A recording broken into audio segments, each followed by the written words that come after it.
শুভ সকাল আমার প্রিয় বন্ধুরা, আশা করছি তোমরা যে যেখানেই আছো সকলেই ভালো আছো, সুস্থ আছো। আমি আমার পরিবারের সকলকে নিয়ে খুবই ভালো আছি। উত্তর 24 পরগনা জেলার ছোট্ট একটি গ্রাম থেকে আমি সুপ্রিয়া আমার সকল প্রিয় বন্ধুদের আমার ব্লগ চ্যানেলে অনেক অনেক স্বাগত আর অনেক অনেক ভালোবাসা জানিয়ে আজকের ব্লগটি শুরু করছি। আর হ্যাঁ বন্ধুরা, আমার এই ভিডিওটি প্রথম থেকে শেষ পর্যন্ত দেখা অনুরোধ রইল তোমাদের কাছে। আশা করছি তোমাদের খুবই ভালো লাগবে। এখন আমি যাচ্ছি জামা কাপড়গুলো মেলতে। কালকে না অনেকটা বেলা হয়ে গেছিলো কাচতে কাচতে। ওই মেয়েদের স্কুলে পাঠিয়ে দিয়ে তারপরে কাচা ধোয়া করেছিলাম, তো তার শোকায়নি। সেই কোনো মতে একটু জলটা টেনেছে। আর রাত্রেবেলা দড়ি উপর রেখেছিলাম, নিচে একটা গামলা পেতে রেখেছিলাম। অনেকটা না জল বেঁধেছিল, কারণ সব জামা কাপড়গুলো শোকায়নি। যেগুলো মোটা মোটা সোয়েটার তারপরে চাদর, ওগুলো তো জল পড়তেই ছিল রাতভর, তো সেই জন্য একটা গামলা পেতে রেখেছিলাম। আর এখন দেখো সেই গামলা ভর্তি করে নিয়ে এসেছি, এখন সব মেলে দিচ্ছি। কালকে তো অনেক কেচেছি, 2 গামলা বলতে পারো, তো 2 গামলাই কেচেছি, সেগুলো কিছুই শোকায়নি। তো ওই জন্য করে সকাল সকালে আর কি মেলে দিচ্ছি। রোদটা ভালো বেরোয়নি, তো তারপরে একটু রোদ না বেরোলেও একটু হাওয়া বাতাসে একটু টানবে, আর রোদ বেরিয়ে গেলে তারপরে শুকিয়ে যাবে। তারপরেও আজকে বলা যাচ্ছে না শুকাবে কি না, কারণ আজকে না রোদের তেমন একটা সূর্য উঠবে নাকি ভালো রোদ দেবে কি না বোঝা যাচ্ছে না, এখনও না হালকা হালকা কুয়াশা রয়েছে। তো তারপরে আমি মেলে দিচ্ছি, এপাশে ওপাশে করে সব পাশে আর কি মেলে দিলাম। আর শীতের সময় তো রোদ্রের খুবই সমস্যা হয়, যেহেতু গাছপালা আছে বাড়িতে, রোদ পড়ে না। এদিকে দেখো সবগুলো মেলা হয়ে গেছে।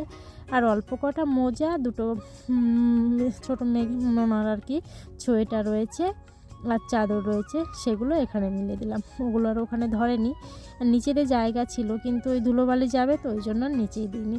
আর ওই পাশে যেই দইটা মেলেছি ওটাও নিচু হয়ে গেছে, ওটা আর কি একটা লগা দিয়ে উঁচু করে দেবো। কালকে না পুরো কাচাটা তোমাদের সঙ্গে শেয়ার করতে পারিনি, কারণ কাচতে কাচতে না অনেকটা বেলা হয়ে গেছিলো আর অনেকটা সময়ও লেগেছিলো। তারপরে আবার মেঘাকে ওর দাদা নিতে এসেছিলো, ওকে আবার রেডি করে দিলাম, তো ওটা আর তোমাদের সঙ্গে শেয়ার করা হয়নি। মেঘা কিন্তু বাড়িতে নেই, ওকে কালকে নিয়ে গেছে ওর দাদা এসে। আর এদিকে দেখো ওই যে জামা কাপড়গুলো মেলে দিয়ে আসলাম, তারপরে যে কালকের কটা ভাত ছিল, তো এখন আর রান্না করব না। মেঘনা বাবা কিন্তু বাড়ির পাশে একটু কাজে বেরোবে, তো তার জন্য ভাবছি ভাত কটা গরম করি আর ডিম ভেজে দিই, তো উনি খেয়ে চলে যাবে, তারপরে দুপুরের দিকে রান্না করব। আর যে ভাত থাকবে আমার আর মেঘনার হয়ে যাবে, অনেকগুলোই ভাত রয়েছে, তো তার জন্য ওর বাবাকে ডিম ভেজে দিলাম। আর কালকের একটু তরকারি ছিল। আর এদিকে মেঘনা যাবে পড়তে, ওকে স্কুলেও যাবে, টিফিন করতে হবে, তার জন্য ভাবলাম পাস্তা প্যাকেটটা কেটে নিই, কারণ কালকে ওর বাবা সেই 1 কিলোর মতো নিয়ে এসেছে।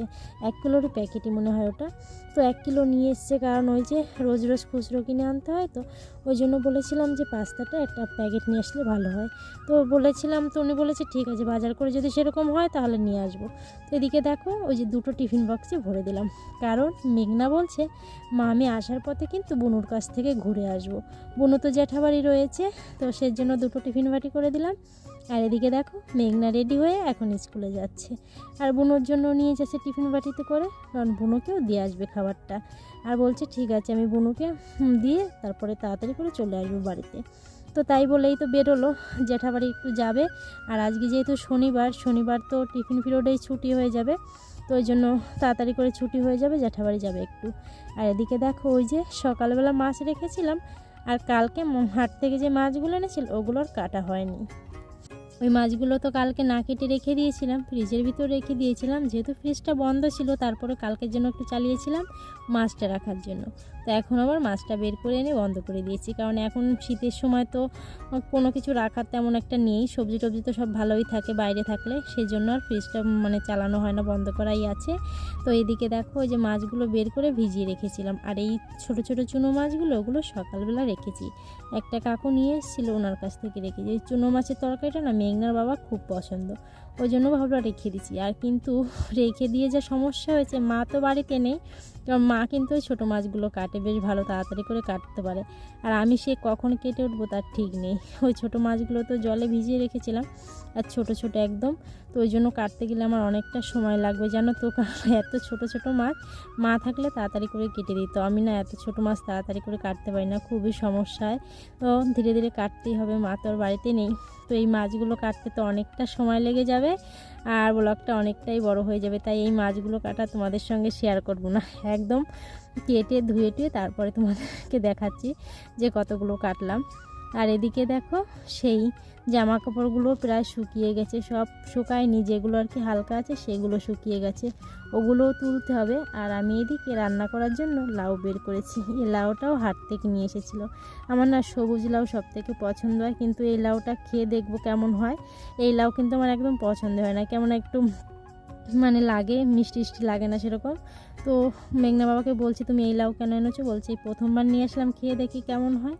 তো তার জন্য ভাবছি খেয়েই দেখি কেমন হয় খেতে। আর এই সবুজ সবুজ যে লাউগুলো না, ওইগুলো বেশ ভালোই লাগে আমার খেতে। আর শীতের সময় লাউ তরকারিটাও বেশ ভালো, হালকাও আছে আর খেতেও খুব ভালো লাগে। এদিকে দেখো লাউটা পুরোটা কাটবো কি না সেটা নিয়েই চিন্তায় পড়ে গেছি। তো পুরোটা কাটলাম না, 3 ভাগের 1 ভাগে রেখে দিয়েছি আর 2 ভাগ কেটেছি। আর এদিকে দেখো ওই ছোটো মাছগুলো, অনেকগুলো মাছই আর কি ফেলে দিয়েছি, আমি কেটে পারিনি, কারণ ওই মাছগুলো কাটতে কাটতে আমার ঘাড়টা পুরো ধরে গেছিলো, ঘাড়ের যন্ত্রণা শুরু হয়ে গেছে মাছগুলো কাটতে কাটতে। তো ওদিকে তো দেখলে সব কিছু একদম গোছানো হয়ে গেছে, রান্না বসাবো। তো ভাবলাম একবারে জামা কাপড়গুলো তুলে নিয়ে যাই, কারণ এখন তো রোদ্রদান নেই, শুকাবেও না। তো যেগুলো আর কি শুকিয়ে গেছে সেগুলো আলাদা করে রাখবো, আর যেগুলো হালকা হালকা ভিজা আছে ওইগুলো গামলায় ভরে রাখবো। তো সবগুলো একবারে তুলে নিয়ে যাব, ঘরে গিয়ে আলাদা করে রাখবো। আর ওই যে একটা নাইটি দেখতে পাচ্ছ, ওটা তো আমি স্নান করে মেলে দিয়েছি, ওটা এখনও পুরো শুকায়নি, আর ওটা শুকাবেও না আজকে। আর আমাদের এখানে রোদ্রের খুবই সমস্যা হয়, তো রোদ্দুরই পড়তে চায় না, আর শীতের সময় তো রোদ্দুরের তেমন তেজও হয় না। এদিকে দেখো এই পাশেরগুলো সব তোলা হয়ে গেছে, এখন শুধু ওই পাশেরগুলো একদিন কাচলে 3-4 দিন ধরে শুধু মেলতে হয়। আর ওই জন্য আর কি রোজ কাচা হচ্ছে না, 2-3 দিন ধরে জমিয়ে একবারে কাচ্ছি, কারণ রোজ রোজ সেই মেলতেই হয়। তো ওই জন্য ভাবছি কি 3-4 দিন ধরে একবারে কাচবো, তারপর 2-3 দিন ধরে একবারে শুকিয়ে ফেলবো। তো প্রায় 2-3 দিন লাগবে শুকাতে। সোয়েটারগুলো তো মানে শুকায়নি, কোনো মতো একটু জলটাই টেনেছে। এদিকে দেখো সব জামাকাপড় তুলে রেখে এখন ওই যে রান্নাঘরে রান্না বসাবো, তার জন্য কটা জাল ধরাতে হবে, পাটকাঠি লাগবে। আর এই পাটকাঠিগুলো ভাবছি কালকে একবারে সব ঘরে তুলে দেবো, রোজ রোজ আনতে হয় আর ওই যে মানে হাত থেকে ঝরে ঝরে পড়ে, তো তার জন্য ভাবছি কালকে একবারে তুলে রাখবো। আর এইগুলো তো ছোটো পাটকাঠি, ওই জন্য আর কি পুড়িয়ে ফেলতে হবে সবগুলো। আর বড়গুলো তো রয়েছে পালা দেওয়া, ওগুলো শুধু জাল ধরানোর জন্যই ব্যবহার করি। আর এদিকে দেখো রান্নাটা বসিয়ে দিয়েছি। আর মেঘনাকে ফোন করেছিলাম কখন আসবি, বলছে মা বড় মাকে নিয়ে গিয়ে একবারে আসবো। তো বড় মাও বলছিল ঠিক আছে আমিও যাব ওদেরকে নিয়ে। তো মেঘাও আজকে বাড়িতে আসবে, মেঘাও বাড়িতে নেই, তো 2 বোনই আজকে চলে আসবে। এদিকে দেখো মাছগুলো আমি একটু লবণ হলুদ মাখিয়ে নিচ্ছি, কড়াইটা মানে তেতে যাবে ততক্ষণে। তো কড়াইটা ভালো করে তাতলে মাছগুলো আর লাগবে না, সেই জন্য আর কি ভালো করে জাল ধরে দিয়েছি। আর এদিকে মাছে লবণ হলুদ মাখিয়ে নিলাম। আর এদিকে দেখো মেঘনা, ওর পিসি, 2 বড় মা আর মেঘা চলে এসেছে। আমি সত্যিই জানি না জানো তো ওই দিদিরা আসবে, কারণ ওর বড় মাদের বাড়িতে এসেছে, উনি একবারে ওনাদেরকে নিয়ে আমাদের বাড়িতে চলে এসেছে। ভালোই হয়েছে জানো তো, রান্নাটা আগে থেকে যদি জানতাম ওরা আসবে আমাদের বাড়িতে, তাহলে রান্নাটা বসাতাম না, কারণ একটু পরে বসাতাম, গল্প গুজব করতাম একটু। আর এদিকে দেখো মেঘাও বলছে মা আমি কিন্তু বেড়াতে এসেছি, আমি আবারও চলে যাব। আর ওইটা হচ্ছে আমার যা, এই যে আমার বড় যা। আর ওটা ওই পাশে একটা হচ্ছে, ওটাও আমার একটা বড় যা হয়, কারণ আমার ভাসুর মানে শ্বশুর আছে 4 ভাই, তো মেজ শ্বশুরের বৌমা ওইটা। আর আমার শ্বশুর ছিল ছোট, তো ওরা এখানে থাকে না, ওরা এসছে আমাদের বাড়িতে বেড়াতে। তো কিসের জন্য এসছে সেটা তো পরে বলছি তোমাদের। তো এই যে আমার বরের পাশে বসে আছে ওইটা হচ্ছে আমার ননদ, জেঠি শাশুড়ির মেয়ে। আর ওই যে হচ্ছে এই পাশে বসে আছে ওইটা হচ্ছে আমার একটা যা। আর এই কর্নারে বসে আছে ওইটা হচ্ছে আমার যা, বড় যা। তো সবাই মিলে গল্প গুজব করছে, আর আমি ওনাদেরকে জল মিষ্টি দিলাম। তো আমি বলছি আজকে কিন্তু যেতে পারবো না, বলছে না গো বোন আজকে যেতেই হবে, কারণ ওনরা না নিমন্ত্রণ করতে এসছে, আমার ওই ননদের ছেলের ছেলে হয়েছে, তার অন্নপ্রাশন, তো তার জন্য নিমন্ত্রণ করতে এসেছে। তো অনেকবার বলেছি জানো তো, বলছে থাকবে না। আর মেঘার তো জ্বর হয়েছিল, তো তো ওষুধ তো দাদার সঙ্গে কাছে পাঠিয়ে দিয়েছিলাম। তো বলছে যে জ্বরটা কমেছে, কাশিটা হালকা হালকা আছে। তা আমি বলছি না, জ্বর নেই গায়ে। তো আমি বলেছিলাম আজকে একটু উষ্ণ গরম জলে যদি চান করে দিতে দিদি ভালো হতো। বলছি ওর গায়ে জ্বর আসে কি না, সেই জন্য আর স্নানটা করানো হয়নি, গাটা মুছিয়ে দিয়েছি।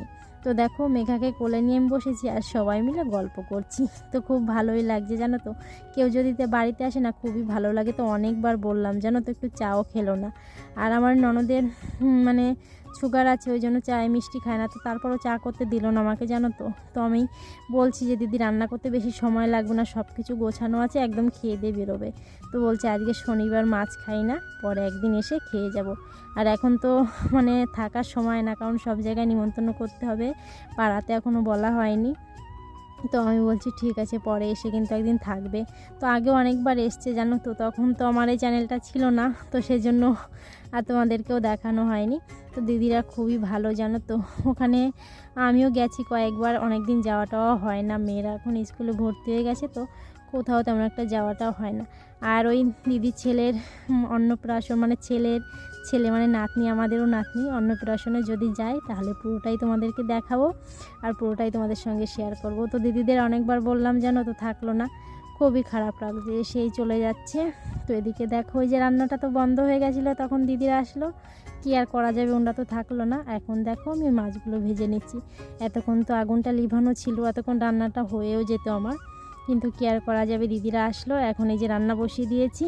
তো আমার প্রিয় বন্ধুরা, আজকের ব্লগটি বেশি বড় করব না, তোমরা যে যেখানে থাকো সকলেই ভালো থেকো, সুস্থ থেকো, দেখা হবে পরবর্তী ব্লগ। টাটা সবাইকে।